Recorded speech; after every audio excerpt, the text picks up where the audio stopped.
Hi guys, in today's video I'm going to be going through my 12 top tips to help you save money on your low income. So I started my business when I was just 18 years old, and at first I have to admit I was on a low income. Of course I didn't have loads of clients and loads of work, so the income I earned reflected this. Always being a big saver, I had to think of hacks and tips that would help me save every single month and work towards my financial goals. I've thought up of my 12 favourite tips that I think are going to help a low earner save more money each month. Before I share my 12 tips, I've got this week's viewer question. What is the one biggest hack you've introduced over the last year that's helped you save money? Leave your comments below. Okay, number one, we're going to start with the very biggest one and probably the most difficult one, but it's to reduce your housing costs. Now, don't worry, not all of the tips in today's video are going to be quite such large changes. However, your housing costs are probably going to be the biggest cost that you have, so it makes sense for us to start here and try and save where we can. The two most obvious ways of you reducing your household costs are either to downsize or relocate. I was actually watching a documentary on Netflix about this recently. They tracked a family's use of their house by a heat mapping system, and it was quite amazing to see how little of their house they actually even visited. Of course, by downsizing your house, you're going to be able to greatly reduce your costs, either in mortgage payments or rent payments, and also by relocating, there's a chance that you could move to an area that's slightly cheaper. The final point on this subject is you could also go the other way, so maybe you could make money out of your property. The main way, of course, is by renting out a room. Here in the UK, there's up to a £7,500 tax-free allowance for anyone that chooses to rent out a room in their own property. Number two, job swaps. So this is one I used often, especially when I first started in my business, which was photography. I often traded my photography services for other services that I required. In the past, I've used this for things like hairdressers, I've used it for tradespeople for properties. It's amazing how many people may need my help and I need their help. And instead of exchanging money, we can simply exchange time. This is a big saving hack, especially when you're new to business and you have plenty of spare time, but maybe not so much spare income.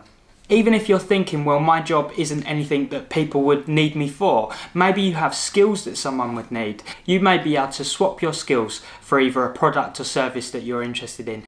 Number three, can you share purchases and memberships with friends, family and neighbours? Now again, this is another hack that I've used myself. Me and one of my closest friends both like the idea of buying a kayak. We decided to actually join forces and purchase this kayak together. It wasn't going to be a product that we were going to need to use every single day and need in our own home necessarily. So instead, we share the use of this kayak. Since we've owned it, I can't think of a time where we've both wanted to use it on the exact same day, yet it's halved our cost for the product that we probably would have bought anyway. We also do this with some of the memberships we use, however do be careful and make sure the membership allows this. Number four, switching suppliers. I know it's a really unglamorous job, but switching your suppliers can save you hundreds of pounds. It's so easy to do right now with all of these various comparison websites that are fighting for your custom and making the process so super simple.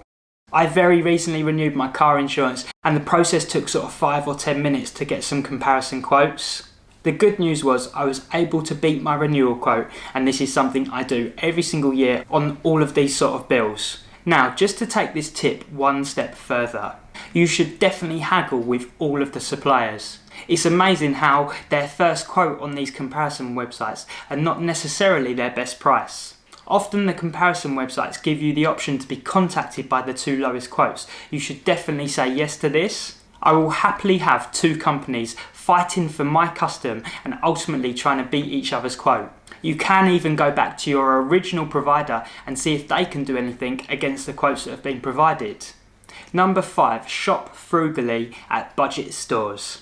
So a few years back, I changed my shopping habits from a Tesco shopper to an Aldi shopper, and it is amazing how much money I save on my weekly shop. These sort of budget stores have done really well here in the UK over the last few years. Recently, Katie and I had to do our weekly shop in Tesco, and we couldn't believe how much the bill was compared to what we usually spend in Aldi. I know this must be part of growing up, but we take note at how much we spend on weekly shops. The Tesco shop was almost double the cost of what we usually spend in Aldi. Expanding this tip even further, you could also use home delivery or click and collect. I know you're probably thinking, but for delivery you have to pay. However, you've got to remember that in front of your computer you can keep track of how much you're spending. You can also avoid any impulse purchases that you would usually make when walking around a store, especially when you're hungry. Number 6, bulk buy, bulk cook and prepare your lunches for work.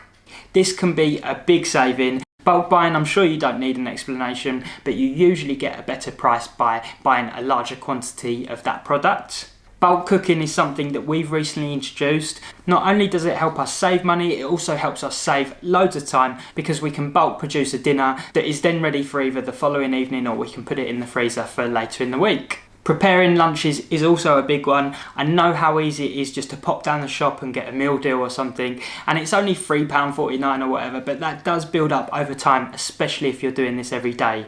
Then go and buy a coffee and a bit of cake, and before you know it, you spent almost £10. I'd really recommend this tip, and it's something I've introduced in my life. Number 7, promo codes. So whenever I purchase anything online, I search for a promo code for that company. It's amazing how many times I manage to find a promo code for the thing that I'm buying. I simply search the company's name / promo code, and I would say about 10 or 20% of the time I manage to find a promo code that helps me either save money or get a free delivery. I find something.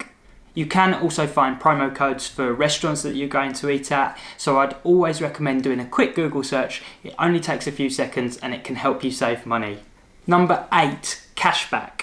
So I recently made an in-depth video about cashback. I'll link to that in the top corner of this one. But when I make a purchase online, I go through a cashback website such as Top Cashback. I'll put my referral code to that below. This basically gives me a small amount of cashback for the purchase that I would make anyway. To me, it's free money, and ultimately that is going to help us with our savings goals. Number 9, sell your old stuff. So this one's not strictly saving, I agree completely, but it's amazing how much we build up over the years that we can ultimately sell to someone on, say, Facebook Marketplace or eBay. Katie and I have recently started living together, and obviously we've now got way too much stuff because we've both got duplicates of everything. We're now going through and selling stuff that we don't need, and it's amazing how much money we can make by selling our old stuff that maybe otherwise we would have just thrown away. Number 10, walk or cycle. Now this is probably the tip that I most recently introduced into my life, but I now run to work. It's only a couple of miles away and it helps me work towards my fitness goals that I set too. By walking, running or cycling to work, you're going to save petrol costs and potentially parking costs too. You're going to avoid that rush hour traffic, and best of all, it's going to be good for our fitness as well. Number 11, reduce entertainment costs. So as I'm sure you know, a family day out now can be very, very expensive depending where you go to. Now, I'm not saying don't treat yourself. Of course, life is all about balance, but are there also more free things that you can do? There's various hikes or paths that we could visit as a family that's ultimately going to be a pretty cheap day out and help us save money to work towards our savings goals. And then finally, number 12 is set up a standing order into your savings from all of the money you've saved by our previous 11 points. I would personally suggest to do this on the day you get paid. This is called paying yourself first. That way the money is removed straight from your bank account and it doesn't give you a chance to spend it on anything else. That way we're building a habit of saving every single month and working towards our financial freedom. The next video of mine that I'd suggest you watch is my finance health check. I'm going to put a link to that in the top corner of this one. In my opinion, that video is going to be a perfect follow-on from this one. I hope you enjoy it, and I also hope to see you on another video very soon. Take care, guys.